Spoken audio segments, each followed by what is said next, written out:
if we were to assume, if we must assume, only for the sake of argument, and I say only for the sake of argument, that these were indeed Gen Zs who are burning the station, who are carrying out that vandalism only for the sake of argument. You cannot tell those kinds of people about the economy, because it's an economy out of which they are already shut. They are not part of that economy. They don't understand what you are talking about. Even the goons that you are hiring anyway, they are locked outside that economy. So when you say you are destroying business, they would be asking, for the sake of argument, whose business? Whose economy? Are we part of this economy? And revolutions quite often come in place to bring down the economy. The Haitian Revolution in 1795, there was a revolution in Haiti, which was an accumulation of years of grievances by the black slaves, whom C.L.R. James calls the Black Jacobins. And I invite everyone to go and read the Black Jacobins by C.L.R. James. The Haiti economy at that time was one of the wealthiest economies in the world. In fact, every European power wanted to own Haiti, which was a French colony. And they thought that they were seeing an opportunity to own Haiti because the French monarchy was in collapse. France itself was caving down to the revolution of 1789-1792 under the Jacobins. In France, you remember, we had the Jacobins and the Girondins. And the Jacobins were bringing down the Bourbon dynasty of France. And the rest of Europe was seeing an opportunity to own the rich colony that was Haiti and San Domingo. And you have seen that on the other side of that island is the Dominican Republic. That very rich island had some of the poorest people in the world. What George Orwell talks about in Animal Farm, where he says it looked like the farm had grown progressively very rich without the animals themselves being rich. So you can talk about an economy that is thriving, that is doing extremely well, but it is in the hands of an oligarchy. An oligarchy is a set of very few people who are extremely wealthy and who are in power. And many times an oligarchy is also concurrently a kleptocracy. That is a regime that is under thieves. And a kleptocracy can also concurrently be a kakistocracy.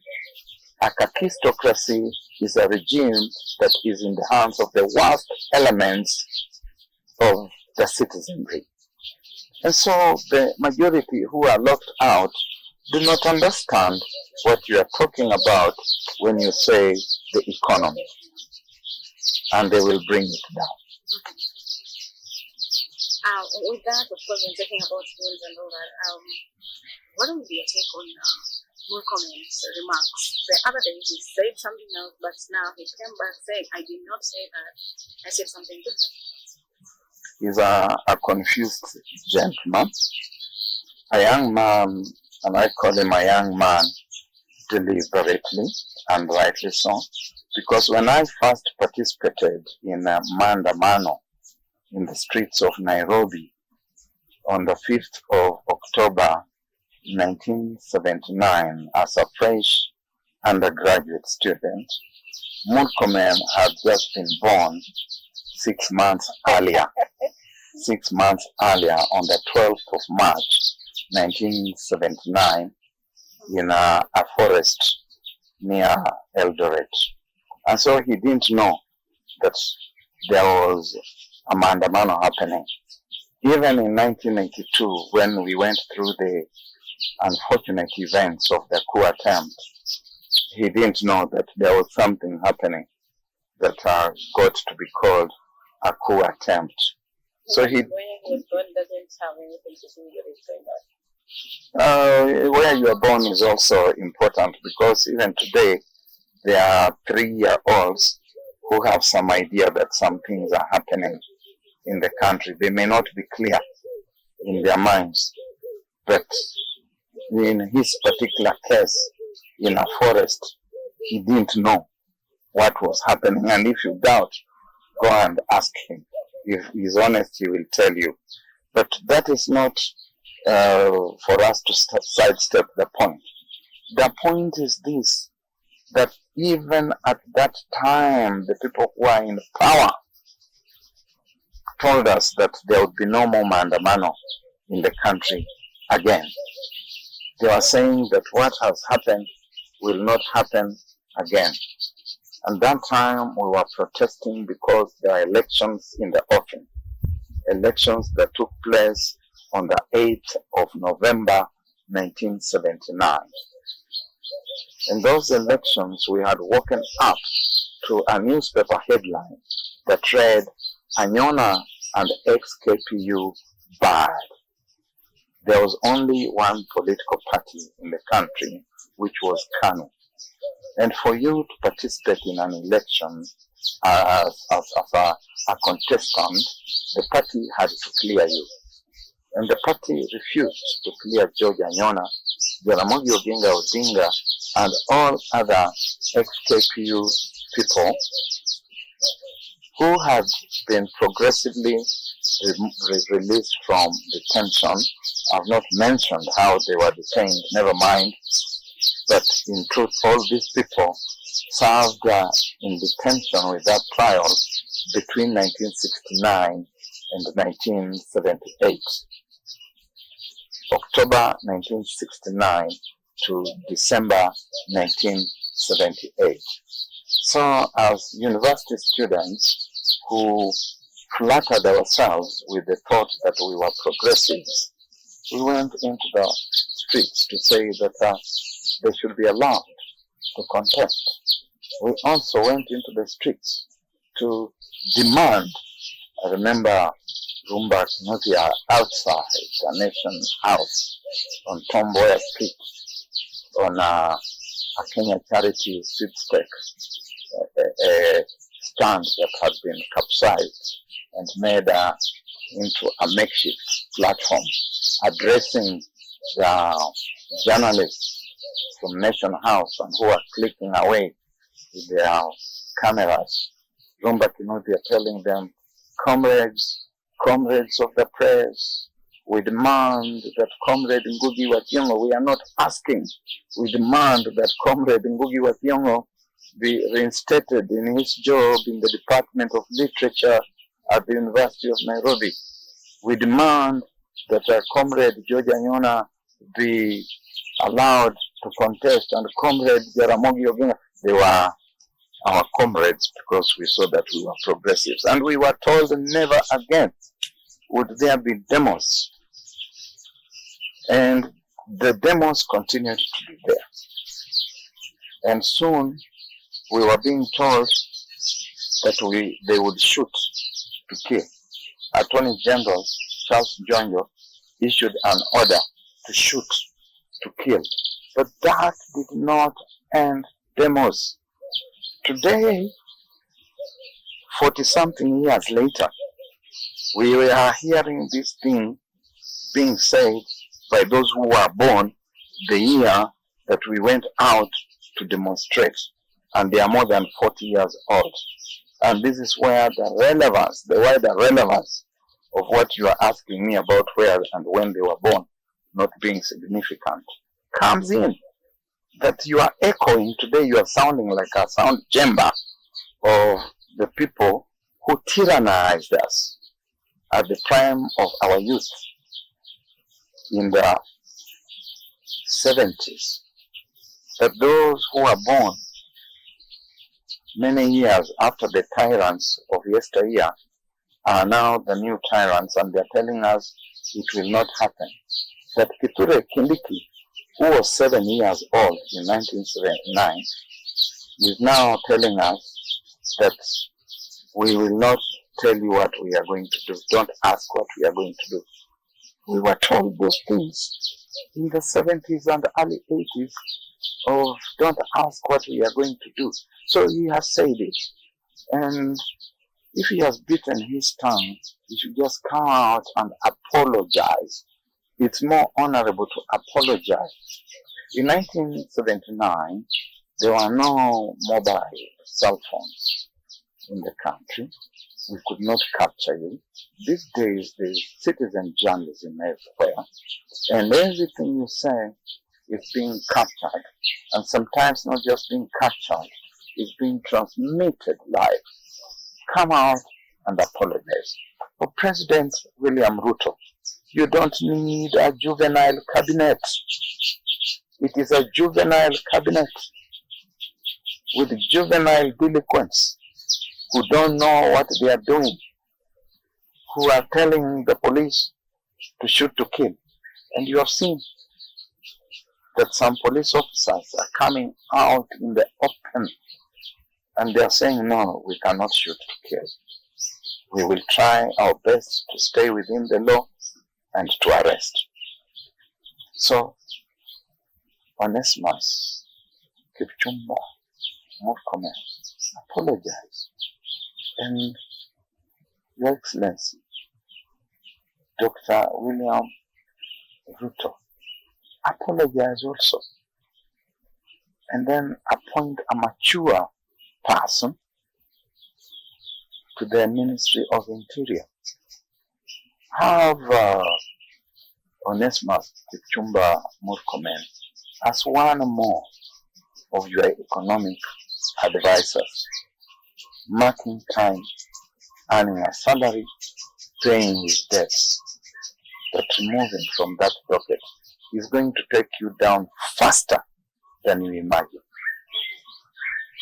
During that time, the one we talked about the South Sudan incident, or whatever it matters, we have like people who passed on who died during that time. I do not recall us being shot to death in the streets as such. We also have one big riddle that has remained unresolved and addressed up to now,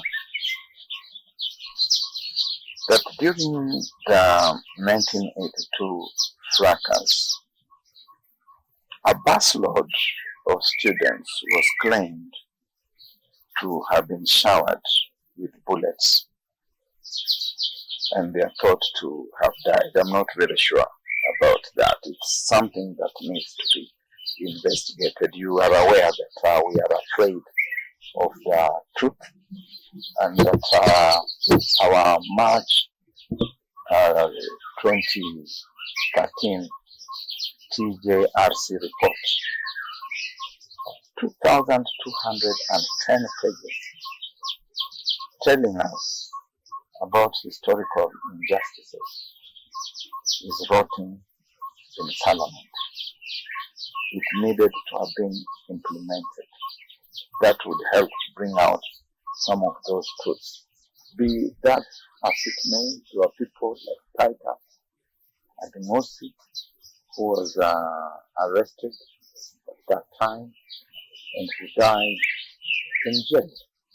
Be that as it may, it's also recalled that in those early 80s, there are lots of people who died around Nyayo House. The reports used to say that they had committed suicide. These stories of prisoners committing suicide are not new.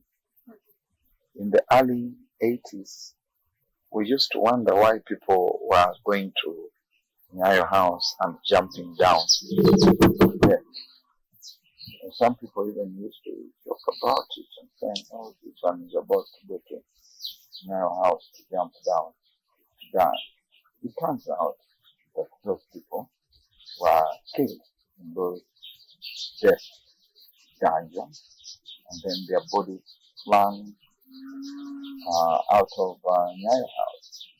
So as Albert Camus would say, to kill is to kill. Whether you kill with a gun, or you kill with bludgeoning, or you kill by strangulation, to kill. So through that analytical part, there are people who are killed. But has that stopped agitation? It hasn't. Agitation will go on until such a day as there is a systemic change.